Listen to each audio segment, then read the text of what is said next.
বাবা, ওইটা কি দেখা যায়? ওটা তো বাবা কাক। আচ্ছা।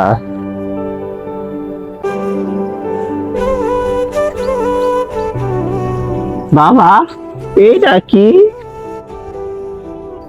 আরে বাবা, এইটার ওটা তো একই জিনিস, ওইটা কাকি। আচ্ছা।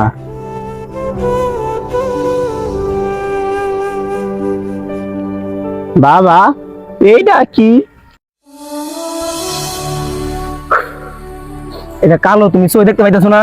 ওটা যেটা দেখে আসো পিছে, দুইবার যেটা দেখলা, এটা এইটা আর ওইটা একই জিনিস, কাকি ওইটা।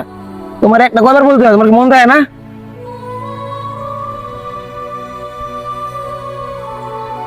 বাবা, তুমি রাগ করতেছো কে? রাগ করবো না, কি করবো? এক কথা কয়বার বলা লাগে?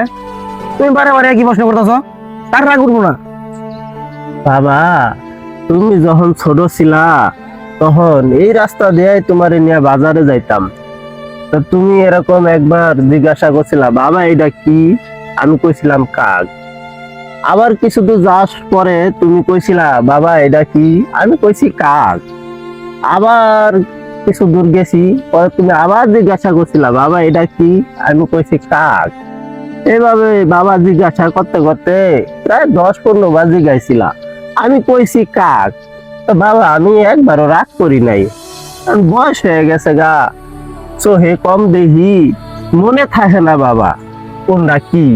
তা তোমার আমি 3 বার জিগাইলাম, তা তুমি এবার এত রাগ করলা? বাবা, আমার এই বয়সে তোমার একদিন আইতে হইব। তা ওই সময় তোমার সন্তানেরা যদি তোমার সাথে এরকম আচার ব্যবহার করে, তখন তোমার কেমন লাগবো বাবা? তখন তুমি বুঝবা।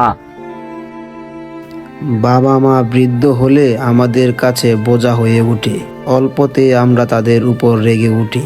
অথচ আমরা যখন ছোট ছিলাম, আমাদের শখ আহ্লাদ আবদার পূরণ করতে তাদের সহ্য করতে হয়েছে কতই না কষ্ট। আমরা সব ভুলে যেতে পারি, তবে এটা বলার সুযোগ নেই আমাদেরও একদিন বৃদ্ধ হতে হবে।